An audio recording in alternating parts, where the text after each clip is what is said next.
Hello guys, hopefully ko mumeze neza. Nanjye meze neza, nari maze iminsi narabuze ariko nagarutse. So nje gusubiza ikibazo cy'abantu benshi bajya bibaza ngo nkunda imvange ariko sinzajya mbona n'icyo imvange z'ibirayi zonyine n'igitoki. Oya, hari ubundi buryo bwinshi ushobora kuryamo imvange. Urugero ni uru nguru, ahangaha mfite ngiye kubereka ukuntu twateka imvange y'ibirayi hamwe n'amateke.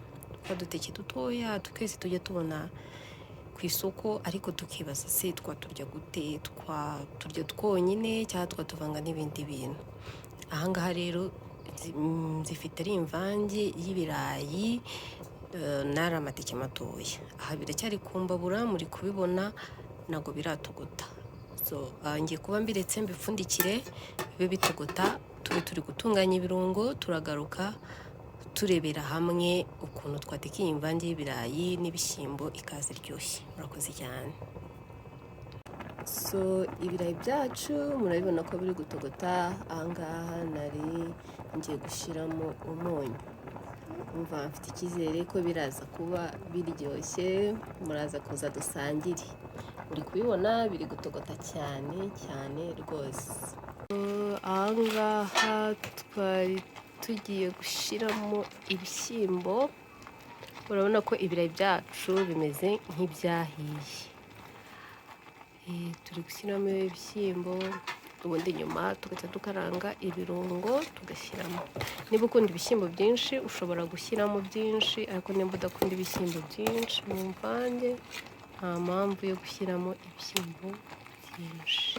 Ubundi iyo urangije gushyiramo ibishyimbo urongera ugapfundikiraho akanya gatoya kugira ngo ibishyimbo nabyo bishyuhe, nk'uko ibirayi byacu biba bishyushye bimeze neza. So hano mfite ibirungo tugiye gukoresha, namaze kubitunganya. Dufite pavuro, dore ngizi muri kuzibona. Dufite ibitunguru, njye ntabwo mu mvange nkundamo pavuro nyinshi, ahubwo nkundamo ibitunguru.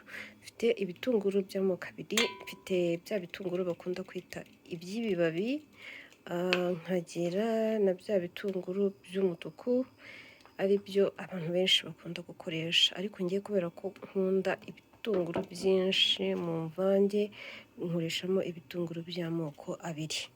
Aha mfitemo umunyu, ngira ngo muri kuwureba nguyu ahangaha. Nkagira na loyiko. Loyiko ni ikirungo cyiza, nkunda kugikoresha kubera ko cyongera taste mu biryo ibyo ari byo byose waba utetse. Loyiko ubundi na black pepper ni ikirungo ntajya mpfa kubura mu biryo ibyo ari byo byose naba netse. Guys, ndabasaba niba bitabagoye ko mwama subscribe mukanakora na share. Murakoze.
Umva ibirayi byacu byabonetse ariko ndababwiza ukuri biryoshye kubi.